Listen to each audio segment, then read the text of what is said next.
What's up, everybody? Welcome back to another episode of Day1Radio right here on LivehiphopDaily. I'm Maurice Garland in the building with my man BP. What's going on, man? Ain't nothing. We got some new chairs up in this joint, man. I feel like we doing it big out this joint. Adjustable, wood and metal. Like, I heard, what you doing up here, man? You upgrading? Hey, man, I appreciate it, man. I definitely appreciate it, man. But I'm doing good, man. It's been a minute since we've been up in here, man, so it's good to be back, man. We're going to try to be as consistent as possible from this point on, but we appreciate y'all rocking with us and subscribing and all of that. It's been crazy. I was at an event Friday, and this guy came up to me and was like, man, I know you from somewhere. You know me, nigga. I'll be like, no, you don't. Yeah, I ain't with all that stranger stuff. So he was like, nah, man, I listen to y'all podcast every week, man. I'm a big fan, yada, yada, yada. We talked for a minute. I had never met this dude in my life, but I was like, that's pretty cool. And it happens more and more often, which is a good look, man. I definitely appreciated that. So we appreciate y'all rocking with us, man. Please continue to do so and tell a friend to tell a friend. But we are family in the building this week, man. You know, yes, Live Hip Hop Daily family, and we've been, all three of us been rocking for quite some time, man. Terrell, founder of Hip Hop since 1987. These Urban Times, podcaster, writer, up-and-coming sports guy. Probably going to be on y'all TV real soon somewhere. Yeah, this dude be dropping wash bombs in like casual conversation. How he don't even need Twitter and shit. And he's like, nigga, did you know that?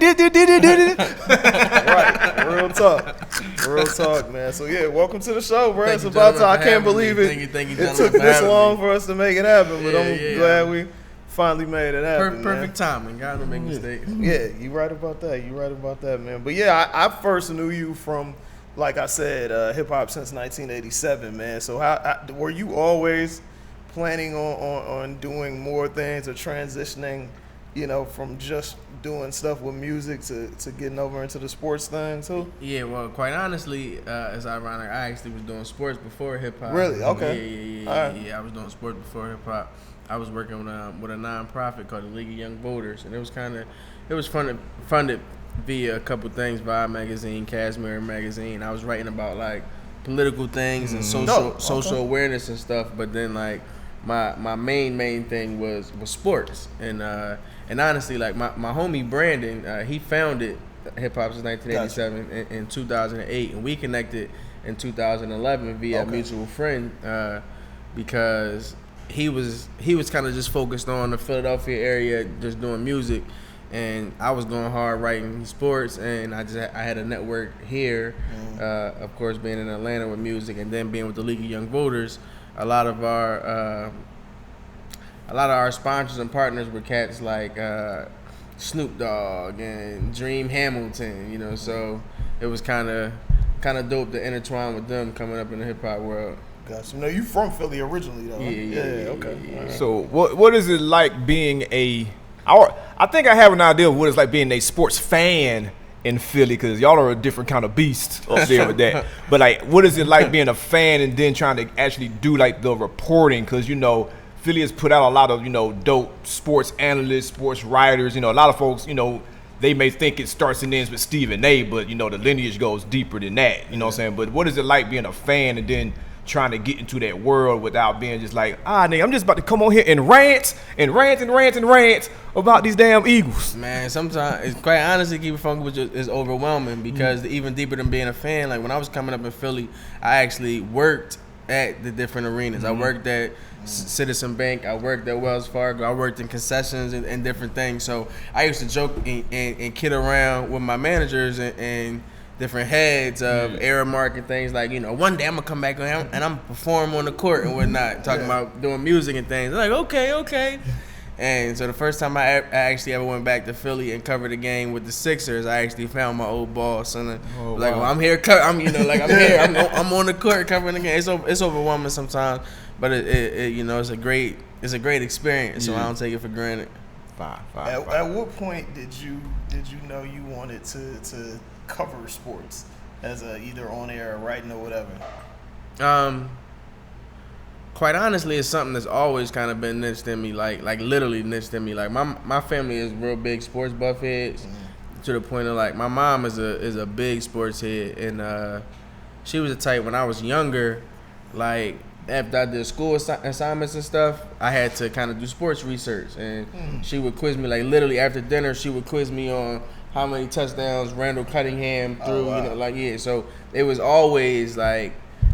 My mom was known as a sports buff, so it was just kind of like I was always quick on stats, and I could, you know, I was a young kid. I could kind of argue or debate with older cats about like, no, you know, these are the numbers or the stats and whatnot. So it was something that just kind of, as I grew up and matured, I always had an interest in. That's crazy because, like, I would imagine, like, it's probably the complete opposite in a lot of households. I know it got like that for mine, at least, you know what I'm saying? Like, me and my brother would be talking about sports all day. My mom would be the one, look, bro, like, y'all need to get into this damn science book, you know, all these social stuff, because this grade you brought home the other day, like, that ain't it, you know what I'm saying? No, yeah, that was always, like, I was an A+ student in school, so that was, like, these was extracurricular activities, you know what I'm saying? Got you. So, you've been in Atlanta in the mix for a minute, man, and I feel like over the last, like, year, maybe 2 years, like I'm seeing you more and more at the games, more and more covering stuff, pushing the video aspect of it, man. What's the overall goal for you? Like where are you trying to take this to? My overall goal initially was to just almost prove to myself that I could do it at a professional level to get the credentials and things. Yeah. And once I got the credentials and kind of began to learn the game and learn, you know, how the process works, pre-game, post-game, throughout the season, off-season, traveling on the road.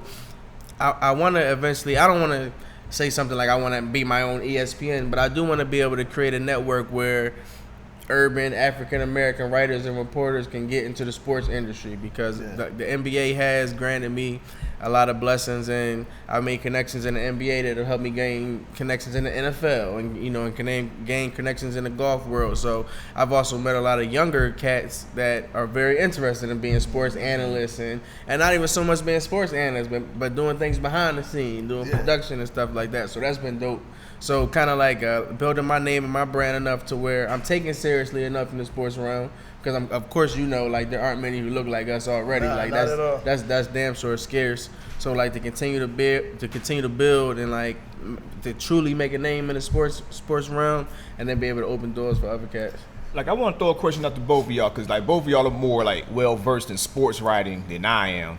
But I want to know, like, why do you think it is that, you know, there's still so much scarcity of, you know, younger cats, you know what I'm saying, and, you know, younger and black cats, you know, because, I mean, you know, you don't even see like a lot of young white, Asian, or Latino folks in there either, but specifically with us, why do you think that is? Do you think it's because there is a good old boy system? Do you think it's because maybe, you know, cats don't know quite how to get in, or maybe they get in there and like, damn, man, I thought I was just gonna be in here talking shit. I actually gotta do work, you know what I'm saying? I think, from my perspective, I think it's a little all three. Okay. Damn sure the last one, I've seen that, like, because cats do, you know, have been granted access to cover different teams and things, and they come in from the perspective of a fan or whatnot, and they see like, oh, like you say, I actually have to do work, you know, like you try to come in there as a fan, they're gonna kick you out, they're gonna take the credentials and kindly, you know, escort you out the building with the quickness.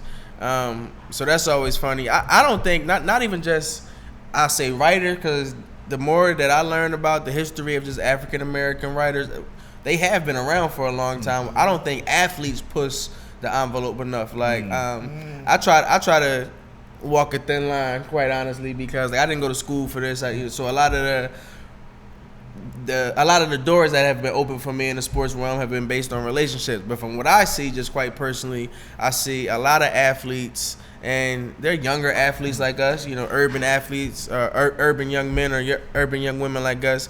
But instead of giving a story to a urban writer, or you know, they rush to, I don't want to say be accepted, but that's how it appears to me, you know, like that. Because I've thought that, and that's just conversation that I've had with people, you know, on and off camera. Just why aren't, you know, especially the NBA, just quite honestly, the NBA.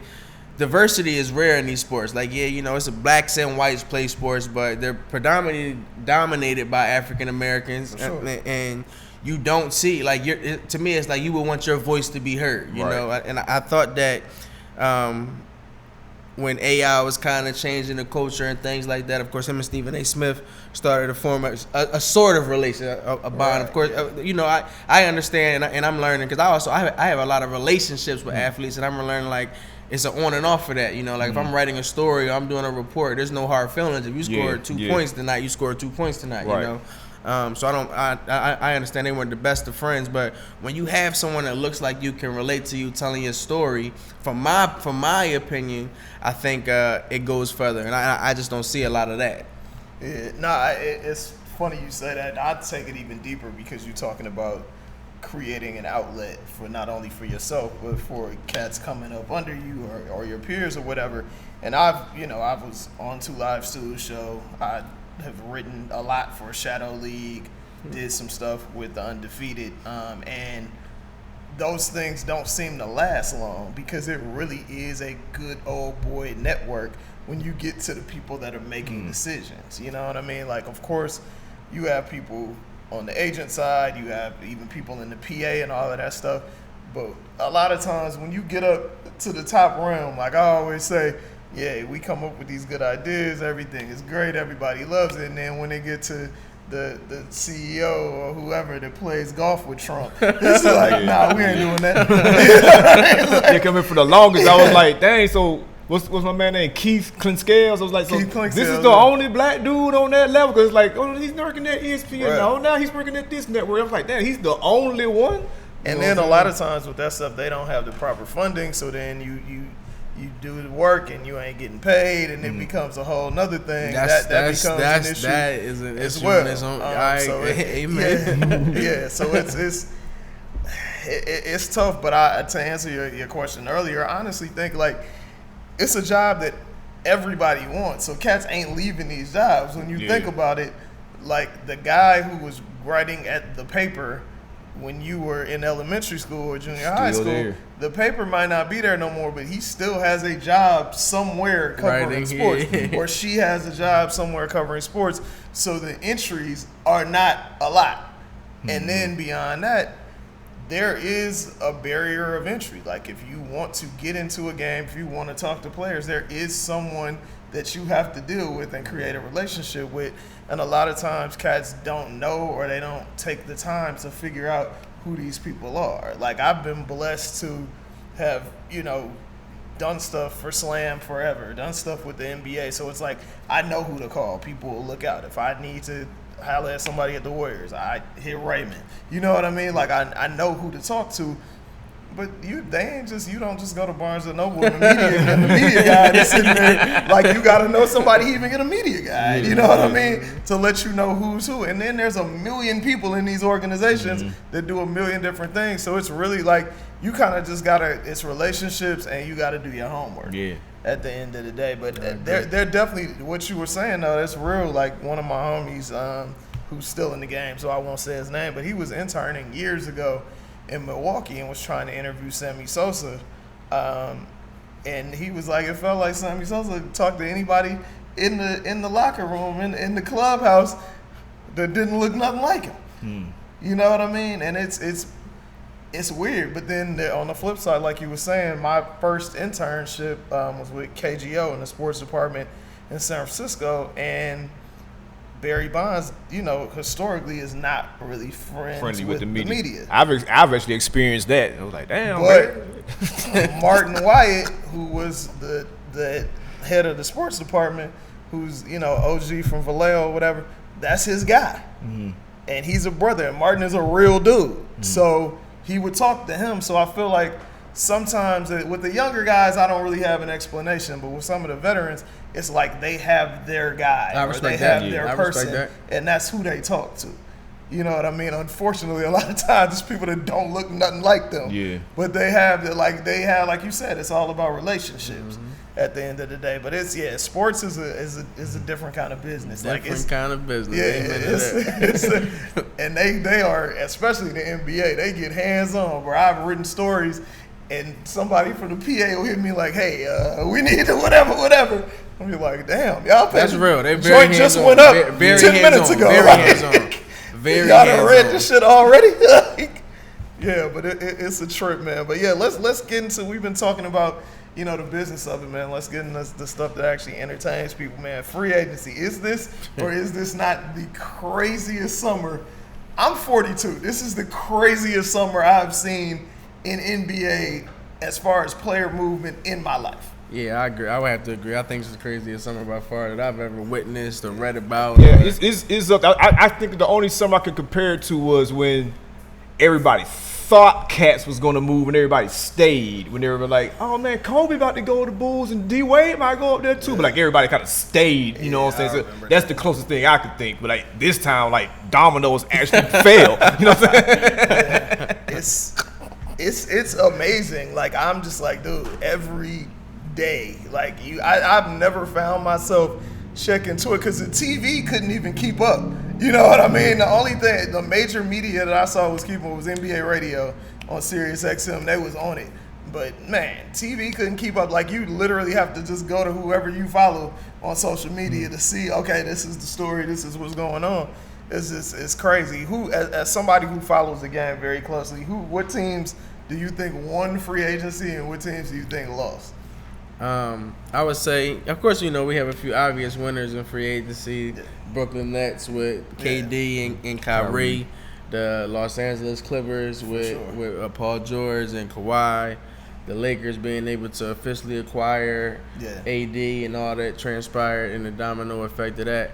I really think one of the biggest winners, though, were the Utah Jazz. I think quietly they tooled up. Don't understand just like how massive their free agency moves were.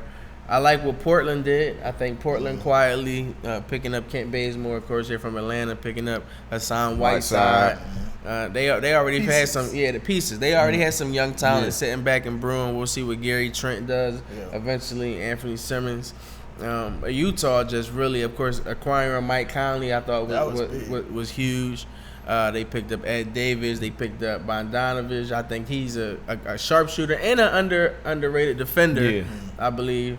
I really like the coach, Quinn Snyder. He was here actually for a while with Coach Bud on the Atlanta Hawks assistant coach team. And it's funny to see how many of Coach Bud's man. Like, it's like he out here. He out here looking like he's Don a little bit, like Pop. You know what I'm saying? And two of his guys, you got Snyder, of course, who we just mentioned with the Jazz, had a big free agency. Then a lot of cats will get familiar with Kenny Atkinson this year, the head coach of Brooklyn, because of all that's going on. He was here in Atlanta with Coach Bud as well. I'm really interested. I can't really say they're winners, but I'm really interested to see what Boston does with the acquisition of Kemba Walker. I think he's going to fit. I think he'll be able to have the Karate Kid relationship, if that kind of makes sense, with Coach Stevens up there, where he'll really learn and be receptive to what Coach is preaching, and that'll kind of help the growth of Jason Tatum and Jaylen Brown as well. Being a homer, what the Sixers did, I loved what the Sixers did, picking up Al Horford and getting Josh Richardson. I wasn't one that cried about the loss of Jimmy Butler. I didn't think that was too, And it's like, and I've asked a lot of my friends this: did I miss the Jimmy Butler memo? You know what I'm saying? Because it's like every year. If you did, I did too. It comes like, yo, man, like this dude hasn't gotten anybody past the second round. You know what I'm saying? He hasn't made any first teams. It's like, I'm not getting it. Like, yes, he's a good player, but I'm like, dude, like, and then you see the ransom that people give up for dude. You know what I'm saying? Whether it be Minnesota or Philly, it's like, bruh, like, I didn't know he was that guy. You know I think part of it is he's a guy that can legitimately get you 25 a night, and he's also a guy who plays defense. And those guys are rare in the league. Super rare. There's really like only 4 or 5 every year. But I'm with you on the winning thing. Like I'm not trusting him to put a team on his back, and that's honestly what I think about. I look at Utah and Denver the same. Like I was looking at the odds that the ESPN put out power rankings, and they had Denver as the second best team, and I'm like, all of that is cute in the regular season. In the postseason, you need a player that is going to go out there, and it don't matter what's going on, they're getting buckets. Donovan Mitchell should be that guy for Utah. We gonna see this year. Yeah, an anomaly. Yeah, he took a step back last year. And some cats were saying he was handling the ball so much last year, the responsibilities increased. Well, part of it is, I mean, you gotta think if you have a point guard who nobody is afraid that he's gonna score. Now you got Conley there, so you really can't double Mitchell like that. So we gonna see. Yeah, I respect that. Like, this is the year. If he has an average year, that's who he is. But to the Nuggets point, I do think Murray gonna have a breakout season. You know, he got almost, like as you say, this got to be his year. We can't. Yeah, it's like he got a lot Cat's of been bread. saying that. Yeah, he got paid. Yeah, and Cats have been saying that. He's next for some time now. So at some point, it's that Dame Lillard effect. We were hearing that about Dame for some time. He's next. He's next. Then he finally proved that at least his name should be mentioned. Right. Jamal Murray got to do that. He got to do that as well. So I agree with you on that. So other than the Knicks, who lost in free agency? I didn't think the Knicks were losers. If I just throw that out there real quick, I don't really. think. I'm gonna say I was arguing with the cats at the barbershop about this the other day. I really like what the Knicks are doing. There were reports and rumors about, of course, the Knicks and Dolan saying that they didn't want to pay Durant. That's bullshit. I thought that though, but listen, honestly, if it is true, I thought that was the smartest shit the Knicks could have done. And the reason why is like, to me, just personally, and Knicks fans will get upset. Like, Knicks fans always talk something. Each year is always something with the Knicks. It's always something with the Knicks. Right. If they're realistic with themselves, they'll realize their owner is trash, the organization is trash.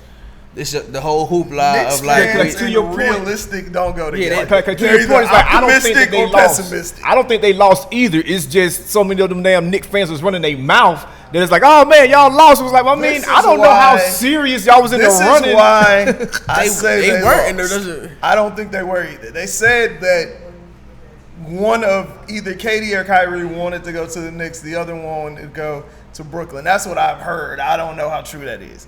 This is why I feel like they lost. Because essentially they traded Porzingis for Julius Randle and a bunch of mid-level dudes. Well, I mean, Yeah, Porzingis is going to be coming off of ACL, and judging of his behavior that's been popping up on the TMZs, I like RJ and Barrett, I like Mitchell Robinson, I like Lonzo Trier, I like the young talent that they got. Let's get into the. And Julius Randle is not a slouch, man. It's like if I'm Julius Randle right now, Julius Randle's I'm a like, good player. damn, bro, like y'all just taking gonna Julius throw my name under the bus. chicken dinner. Like I'm not. Julius Randle is a good, serviceable player. I like Julius Randle's game too. I don't think the Lakers ever should have given him up because you need those heart players that'll go out there and get it done. But Porzingis could possibly be a once in a Knicks lifetime talent. It ain't too many good players that done had come through there for more than 2 or 3 years. He ain't want to be there no more. He said, "Get me up out of here." You're right. But you said you like Barrett. I'm of the opposite belief. I have never liked that dude's game. So I take no solace in Summer League at all, because I'm a Warriors fan, and Anthony Randolph looked like the second coming of Jesus in Summer League a couple times, and he was not that in the NBA. He kept getting jobs because of his Summer League performance. Man, Anthony Randolph was a beast in Summer League. So what did you think of what you saw from obviously Zion, Barrett, but even the rest of the guys? Minnesota, I mean, the talent they had looked good. I don't know how many of them guys going to actually make the team, but they look pretty good. Yeah, well, the cat that actually stood out to me was the cat Brandon Clark on Minnesota, the cat that went to Gonzaga. I think he will make the team. I thought he was pro ready in college. I wasn't really impressed with RJ, but I was impressed with the fact that he struggled a lot of nights out there shooting, but the fact that he continued to shoot the ball. It's a different game to me. It's like, this is where you need to go 0 for 40. Do it now in Summer League, get it out the way, so when you're done with this period, what you do need to work on in this period before you actually, are playing in Madison Square Garden. Of course, unfortunately, we didn't get to see much of Zion. We got a small sample size. I was not impressed, though, from what I saw. And I wasn't really impressed. It's funny, and I'm quite sure you cats understand this as well, being in the media. It's funny, like, being in the media and then watching things unfold in the quote-unquote real world. Is like, like, watching Zion and seeing his game, his name, the dunking equaled the hype and the hoopla. But if you break his game down, like, can he dribble? Can he pass? Can he shoot? It was like it never. Yeah, because watching him, obviously on Instagram when he was in high school, and then that one season at Duke, I was just like, where is this going to fly in today's NBA? If this was 94, it's like that pretty much. Like, he reminds me of like one of my favorite players growing up, like Larry Johnson. You know what I'm saying? In a little bit of Kemp, just as far as just like that. Get out the way. I'm the best athlete out here. But as far as like the way that the game is played now, it's like, how far is that going to get him? He's like got to become a Blake bulky Griffin. 6'7" dude. I think Blake Griffin's game has always been stiff to me. Like, Zion's game, but he got a shot though. Blake got him a shot. But Zion's game isn't necessarily stiff to me, and I think Zion has a pretty high basketball IQ. I agree. And that to me, like, let's not forget that 7-8 years into the game, LeBron was still looking at the ball when he dribbled. You know what I mean? Like, the guys with high basketball IQ that are highly athletic and are willing to learn can excel in this league, and I feel like that's what Zion's shot is. Plus, Alvin Gentry is a hell of a coach. I respect that. Yeah, and the expectations are little. Like, I don't see how people look at all that talent and like they're gonna win 27 games. Like, that team should be fighting. He doesn't have to carry the load all by himself. They pretty much got the Lakers. Holiday and Drew Holiday is a real player, and he's still there. And they picked up not Corver, Reddick, and they got Derek Favors. Like, so they got veteran guys on the team. They got depth. He just got to get in shape. At the end of the day, that's what it was. Like you said, the sample size, everything was a two-hand dunk. To me, that means that he shot an air ball, got a shot blocked. Yeah, I'm like, that you're not in great shape. Like, his lift didn't look crazy at all. Like, he definitely gotta. And New Orleans is probably the last city you need to be in if you need to lose they already making memes out of that man. You know what I'm saying? They were sitting on the bench like, oh, look at him. He done put on 15 already.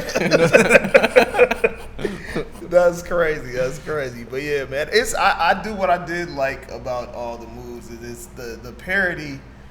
It's crazy. Like, I feel like there's two really good players on just about every team.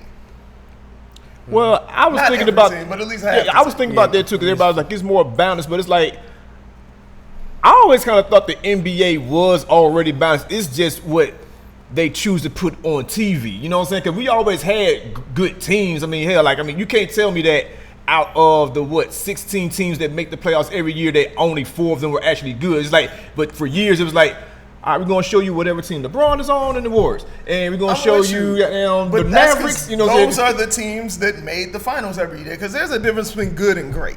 There are plenty of teams that can compete, but who you putting your money on in the last second? Because at the end of the day, barring injury, the Warriors have 5 straight rings. Like, that's just what it is. So that makes people not want to watch. That's who got injured in the second year?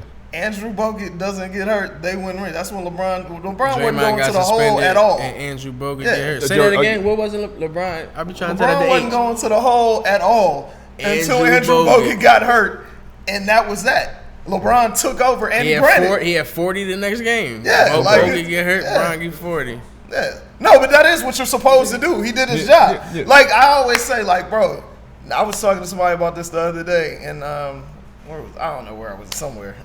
And I was talking to a Lyft driver in New Orleans, and we were talking about he was talking about the Warriors and Zion and being in New Orleans and how people are kind of excited. And I was like, fam, nobody ever mentions that Byron Scott was hurt the first year the Bulls won the championship.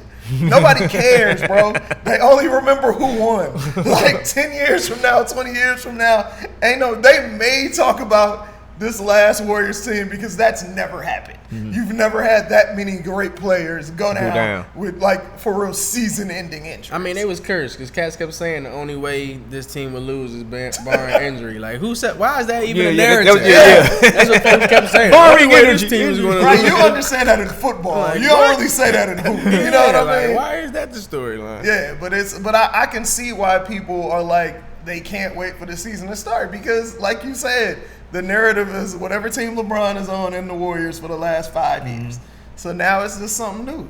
People hate greatness, bro. That's just what it is. No, I think people hate repetitiveness. Like, greatness is cool, but it's like, damn, bro, they fucking in the, bro. I've been watching the same show on the NBA for the last 5 years. Literally the same cast of characters. Then why do you care? It's repetitive. It's like for instance, like, I'm pretty sure everybody has a favorite television show. They were like, they probably could have cut that off after season 5. You know what I'm saying? Nobody really remembers the last 3 seasons of Martin. That's just because of the drama.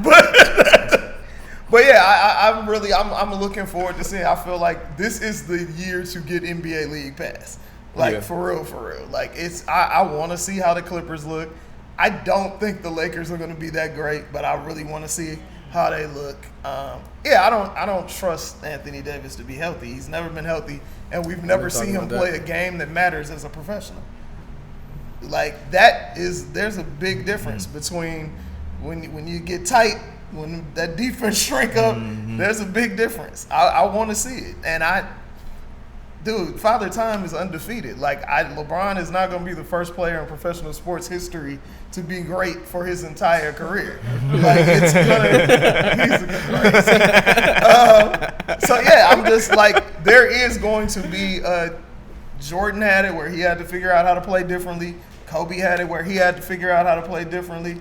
Like, LeBron is going to have to do that. And point guard ain't the position for a dude that is going into his twilight years at all. So we going to see how it goes. That's going to be interesting. That's going to be interesting. Yeah, well, how do you think that's going to go with him? I don't think he's going to run point for more than 2-3 weeks. I honestly, I think that fits him best, quite honestly. Okay. Just as you mentioned with him, we don't know if he's going to deteriorate yet. I'm not going until I see it. I'm not going to count him out. Like, the groin injury, of course, was a red flag as he's getting older in his basketball career.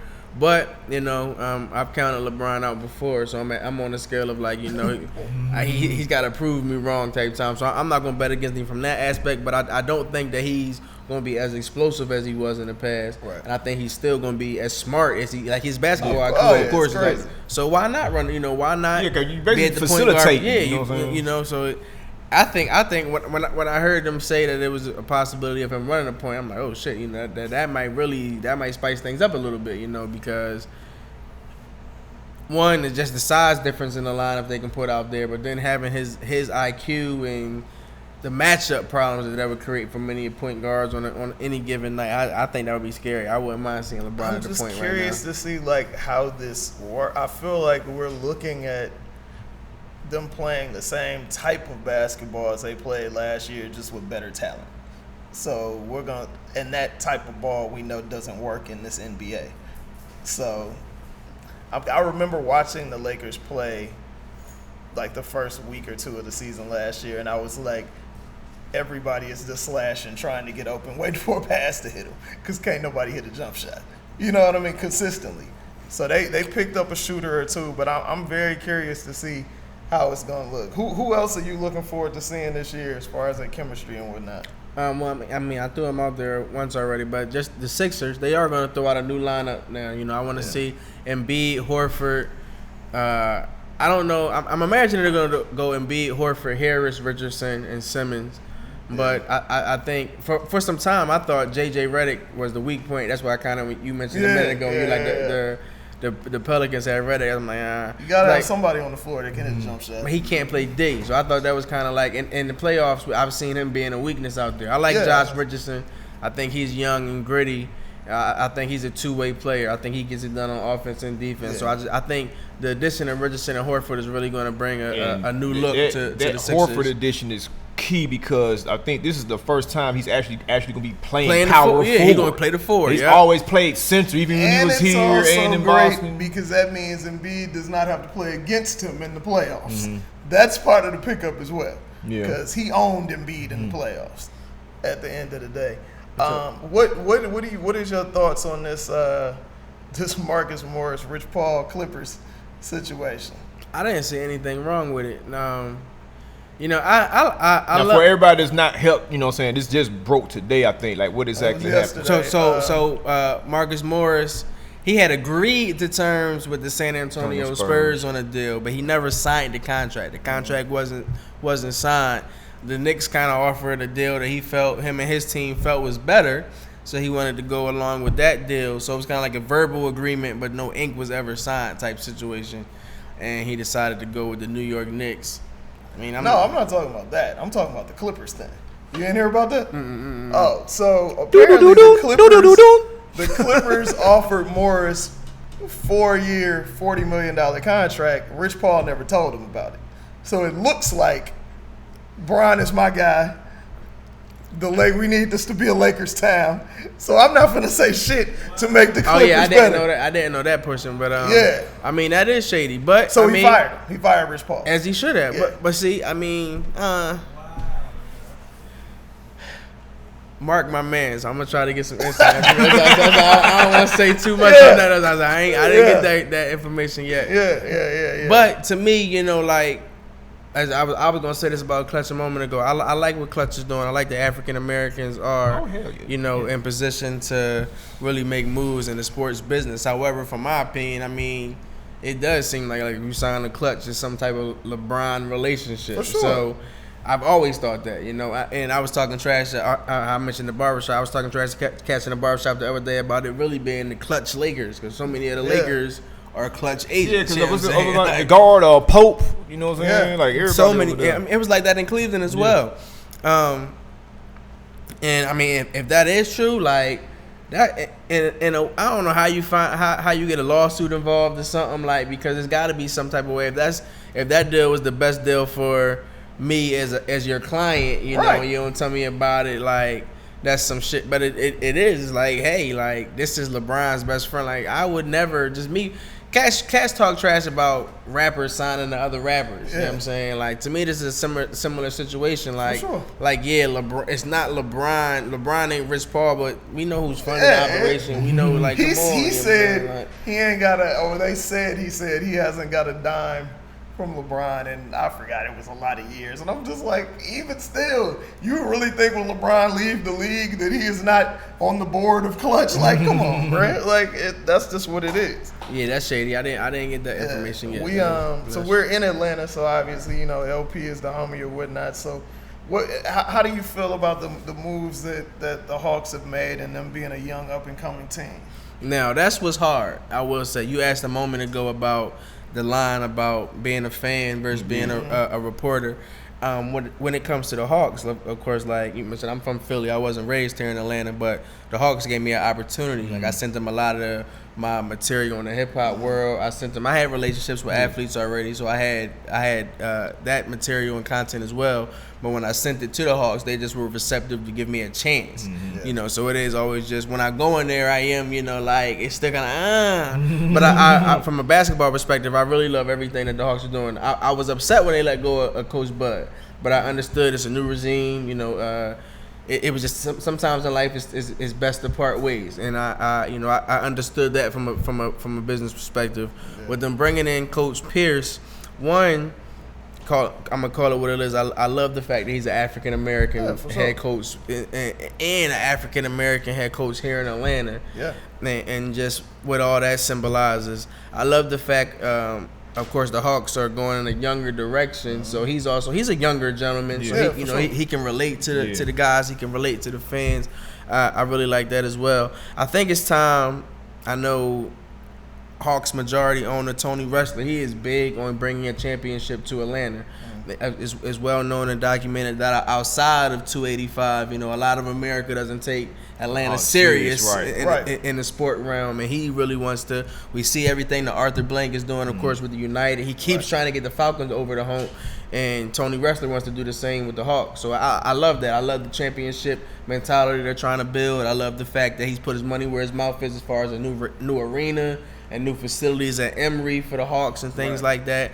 I love that they've been drafting smart. It seems like Travis Slink, the Hawks GM, he's playing chess out there and everybody else is playing checkers. And it's just sitting back and watching the moves he's making. You know how we say, he gets young, he gets young talent, but he'll get that vet at a veteran minimum that'll be able to help in the locker room, and he'll get enough draft picks to. I love it. And it's like he's definitely a trigger man, because it's like, even the way that. They essentially got rid of Amari Spellman. Like, they were like, hey, man, you had 1 year to prove yourself.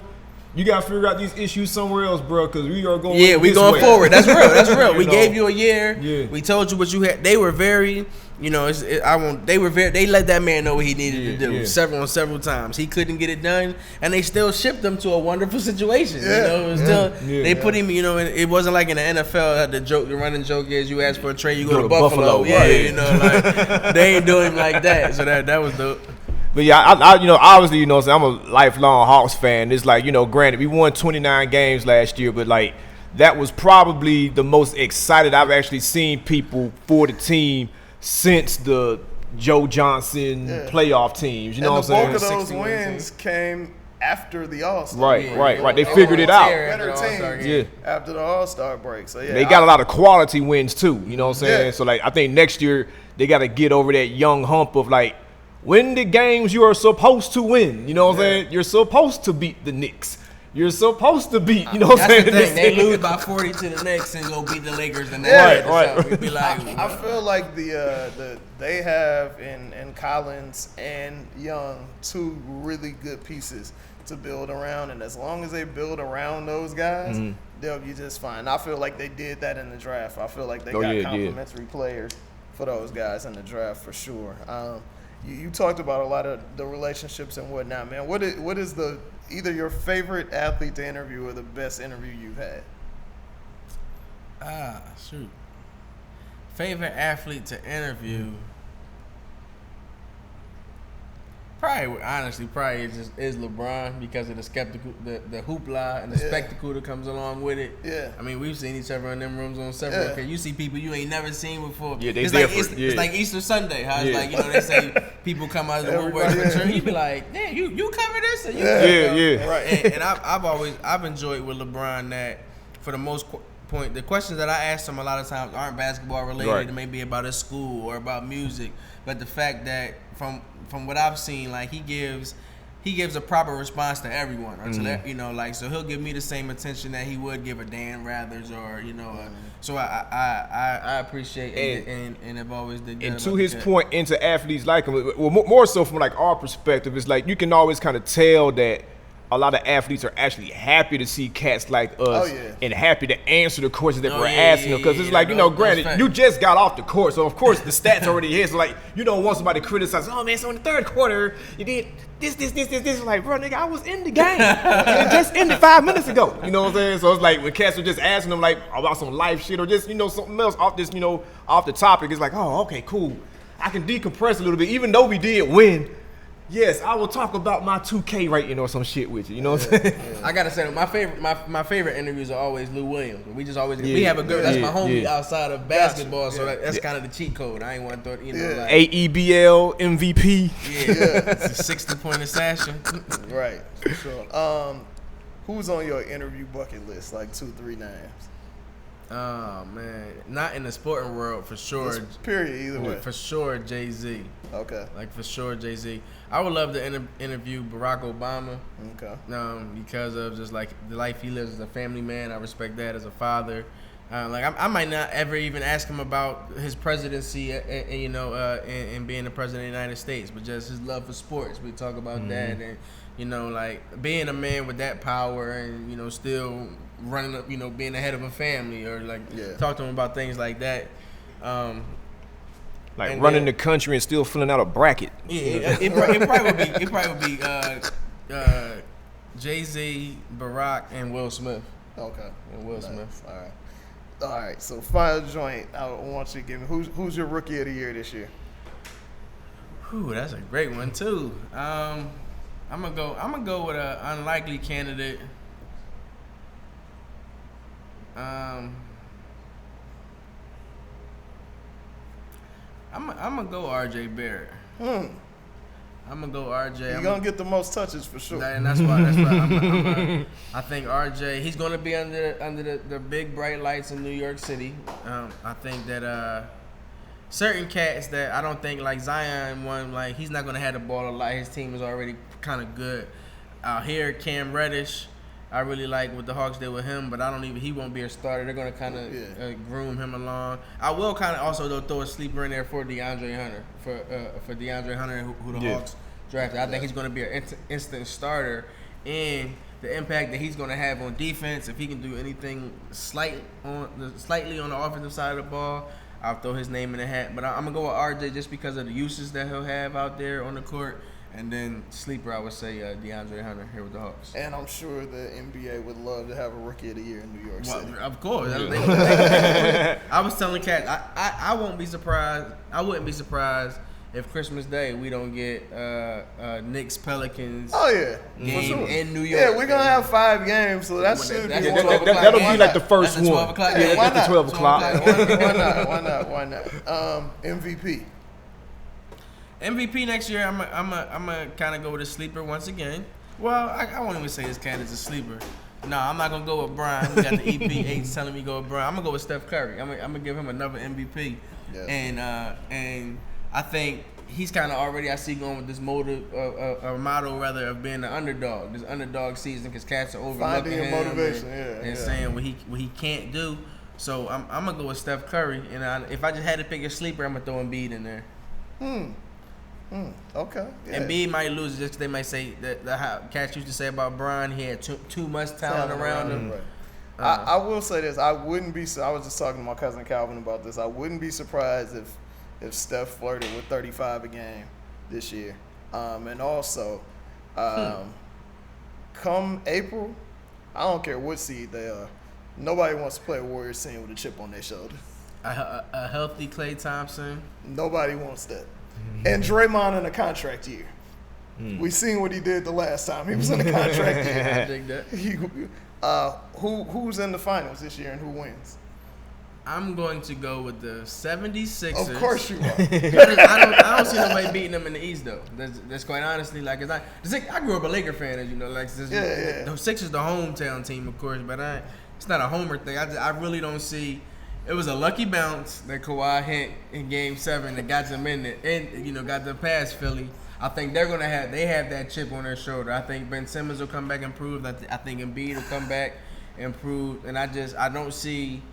Yeah, because they are like this, just like how I think at the top of the season last year we were asking the same questions, and I was like, Toronto's the only team in the East that actually got better. Everybody stayed the same, so it's like the same logic to be applied here. Philly's the only team that actually like really got better. Everybody added some pieces. They kind of stayed the same. But Boston got Kemba, but you had Kyrie. Technically, Milwaukee probably got worse. Losing Brogdon. Losing Milwaukee. I'm like, I don't see that. I think they got worse. My only issue with Philly is I don't trust Simmons. And everything I hear is he doesn't work on his game in the offseason. He has a sense of entitlement. I don't trust that dude. I feel like just got paid 5 years. Yeah, I feel like the Sixers need to be trying to get a point guard, a real point guard that they can trust.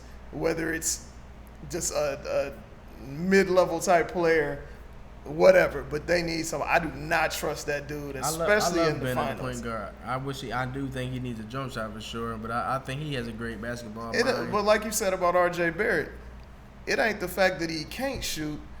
He won't. He doesn't shoot, and that like when you're playing a team that can collapse on defense or whatever, like you're playing right into their hand. It's like playing 4-on-5. Yeah. So. Sixers Clippers finals. Sixers Clippers finals, and who do you have winning? Sixers and 6. Woo! Okay. Sixers finally. Okay. All right. I think the world might blow up if the Clippers win the championship. Nobody wants that to happen. I won't be mad at it. My man Lou Lou deserves a ring. I would love to see. He Lou does, but the Clippers don't. It's a totally new day over there, man. Like dude don't own the team anymore. You know what I'm saying? They don't really have any ghost of the past anymore, man. Sound good, bro. We gonna see. They're gonna be the Seattle Clippers in a couple years. That's what should happen. Seattle deserves a team. For sure. And this most improved player. Last one. Most improved player. It's gonna be somebody here in Atlanta. It's either gonna be John Collins or Trae Young. I don't know if in a rookie, coming off so I'll give the edge to John. I thought last year he kind of got snubbed in the All-Star game. John, he's good. He's putting up 20 and 10. He's really good. I'm gonna go with John Collins. I'm gonna go with John Collins being an All-Star this year and him getting that Most Improved Player award. All right. Well, tell people where they can find you, man. Well, first, once again, thank you, gentlemen, for having me on the show. You know what I'm saying? No problem at all. I damn sure appreciate that. Live Hip Hop Daily family. And you can check me out on social media, Eldorado2452. You can catch a lot of my stories on Hip Hop's 1987. Also, you can follow my YouTube channel, These Urban Times. And every Thursday, 9:30, I'm here at Live Hip Hop Daily, www.livehiphopdaily.tv. For sure. We appreciate y'all watching. Thank y'all, gentlemen. Appreciate y'all listening, man. Make sure y'all spread the word. Tell a friend to tell a friend. We'll see you next week with another dope show. Peace.